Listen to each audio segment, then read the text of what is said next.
എല്ലാവർക്കും നമസ്കാരം. ഇന്ന് നമ്മൾ നോക്കാൻ പോകുന്നത് വിജയുടെ സംവിധാനത്തിൽ വന്ന അഗസ്ത്യ എന്ന സിനിമയെക്കുറിച്ചാണ്. ഈ സിനിമയുടെ കഥയെക്കുറിച്ച് പറയുകയാണെങ്കിൽ ഇതൊരു ഹറർ മൂവി. സാധാരണ ഹറർ മൂവിയിൽ എങ്ങനെയുണ്ടാകുക എന്ന് വെച്ച് കഴിഞ്ഞാൽ, അതായത് നാട്ടിൻ്റെ പുറം സൈഡിലായിട്ട് ഒരു വലിയ ബിൽഡിംഗ് ഉണ്ടാവും. ആ ബംഗ്ലാവിലേക്ക് വന്നിട്ട് ആവശ്യമില്ലാണ്ട് ഒരു 4-5 പേര് പോകും. അവിടെ ഒരു പേയ് ഉണ്ടാവും. അതും ഇവരും തമ്മിൽ എന്തെങ്കിലുമൊക്കെ പ്രശ്നങ്ങളുണ്ടാവും. അതിനുശേഷം ആ പേയ്ക്കൊരു ഫ്ലാഷ് ബാക്ക് ഉണ്ടാവും. അങ്ങനെ സാധാരണ എല്ലാ പ്രേത സിനിമകളെയും പോലെ ഇതും അത് തന്നെയാണ്. ഇപ്പോൾ വന്നിട്ടുള്ളതിൽ വന്നിട്ട് 1,00,000 സിനിമ അതേപോലെ വന്നിട്ടുണ്ടെങ്കിൽ ഇത് 1,01,ാമത്തെ സിനിമ. ഇതിൽ വ്യത്യാസം എന്ന് പറഞ്ഞ് അവർ കാണിക്കാൻ ശ്രമിച്ചിരിക്കുന്നത് എന്താണെന്ന് വെച്ച് കഴിഞ്ഞാൽ, സാധാരണയായിട്ട് ഫ്ലാഷ് ബാക്കിൽ വന്നിട്ട് ഒരു പീരീഡ് ഫ്ലാഷ് ബാക്ക് കാണിക്കുകയാണെങ്കിൽ സാധാരണയായിട്ട് ബ്രിട്ടീഷുകാർ ഇംഗ്ലീഷുകാരന്മാരെയാണ് കാണിക്കുക. ഇതിൽ പാണ്ടിച്ചേരിയിൽ കഥ നടക്കുന്നതുകൊണ്ട് അവർ കാണിച്ചിരിക്കുന്നത് വന്നിട്ട് ഫ്രഞ്ചുകാരെ കാണിച്ചിരിക്കുന്നു. അതാണ് ഇതിൽ ഒരു വ്യത്യാസമായിട്ട് എനിക്ക് തോന്നിയത്. ഫ്ലാഷ് ബാക്കിലാണ് നമ്മുടെ ആക്ഷൻ കിങ് അർജുൻ വരുന്നത്. അദ്ദേഹം ഒരു എന്താ പറയുക, ആയുർവേദിക് ഡോക്ടറാണ്. ഈ ആയുർവേദിക്കിനെക്കുറിച്ച്, അതായത് അവർ കൃത്യമായിട്ട് വന്നിട്ട് അനലൈസ് ഒന്നും ചെയ്യാണ്ട് എന്തൊക്കെയോ വാരിക്കൂട്ടി പറഞ്ഞിരിക്കുക. അതായത് ആയുർവേദം എന്ന് പറഞ്ഞാൽ അതാണ് ഇതാണ്, ഇയാൾ ഭയങ്കര ആയുർവേദ ഡോക്ടറാണ്.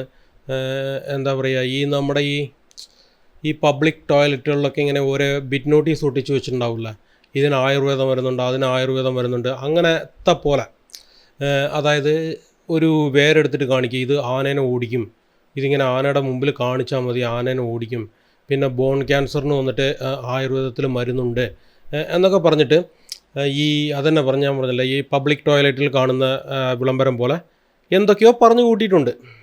ശരിക്കും ഒരു ആയുർവേദത്തിനെക്കുറിച്ച് അങ്ങനെ ഒരു ഫ്ലാഷ് ബാക്ക് സ്റ്റോറി എടുക്കുന്ന സമയത്ത് അതിൽ കൺഫേം ചെയ്തിട്ടുള്ള സംഭവങ്ങളെക്കുറിച്ച് മാത്രമേ എടുക്കാൻ പാടുള്ളൂ.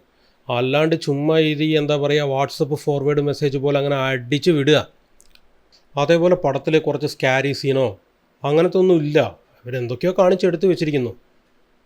അതേപോലെ ഒരു സോങ്, നമ്മുടെ ഇളയരാജയുടെ മ്യൂസിക്കിൽ വന്ന എൻ ഇനിയ പൊന്നിലാവേ എന്നുള്ള സോങ്, ആ സോങ് ഇതിൽ റീമിക്സ് ചെയ്യുന്ന പേരിൽ, അതായത് ഇളയരാജയുടെ ആ നെയിം ഉണ്ടല്ലോ, ആ ഒരു ബ്രാൻഡ്, അത് തന്നെ നശിപ്പിച്ചു എന്നൊരു തോന്നൽ. ശരിക്കും ഒരു പ്രേത സിനിമേനെയും അനലൈസ് ചെയ്യാണ്ട്, ഒരു ആയുർവേദത്തിനെ അനലൈസ് ചെയ്യാണ്ട് എന്തൊക്കെയോ കാട്ടിക്കൂട്ടി എടുത്തൊരു പടം 2.5 മണിക്കൂർ തിയേറ്ററിലിരുന്ന് സമയം പോകുന്നതിന് നമ്മളെ സമ്മതിക്കണം. വേറൊന്നും ഇല്ല. മൊത്തത്തിൽ ഈ പടം എങ്ങനെയുണ്ടെന്ന് ചോദിച്ചു കഴിഞ്ഞാൽ, എന്താ പറയുക, ഈ മറ്റേ ആയുർവേദങ്ങളൊക്കെ പഠിച്ചവർ, നല്ല ബ്രില്യൻ്റ് ആയിട്ടുള്ളവർ അതിങ്ങനെ പറഞ്ഞ് കൊട്ടിഘോഷിച്ചുകൊണ്ടൊന്നും നടക്കത്തില്ല. ഈ മറ്റേ കുറച്ച് എന്തെങ്കിലുമൊക്കെ എവിടുന്നെങ്കിലുമൊക്കെ പഠിച്ചവർ, അവരാണ് ഈ ബിറ്റ് നോട്ടീസൊക്കെ അടിച്ച് അവിടെ ഇവിടെയൊക്കെ ഭിത്തിയിൽ ഒട്ടിച്ച് വെച്ച് എന്താ പറയുക, അതിൽ നിന്ന് വരുമാനം ഉണ്ടാക്കുക. അതേപോലെ ഈ പടത്തിനും അഗസ്ത്യ എന്നൊരു പേരൊക്കെ കൊടുത്തപ്പോൾ ഞാൻ കരുതി എന്തെങ്കിലും ഭയങ്കര ട്രഷർ ഹണ്ടിങ്ങോ അങ്ങനെ വന്നിട്ട് ഈ പഴയ കാലത്ത് അഗസ്ത്യ മാമുനീനെയൊക്കെ തേടി പോകുന്ന വല്ല പരിപാടി ആയിരിക്കും എന്ന് വിചാരിച്ചിട്ട് തിയേറ്ററിൽ പോയി ഇരുന്ന് കഴിഞ്ഞ് കഴിഞ്ഞാൽ മൊത്തം നമ്മളെ പറ്റിച്ചു. അപ്പോൾ ശരി, എന്നാൽ ബൈ.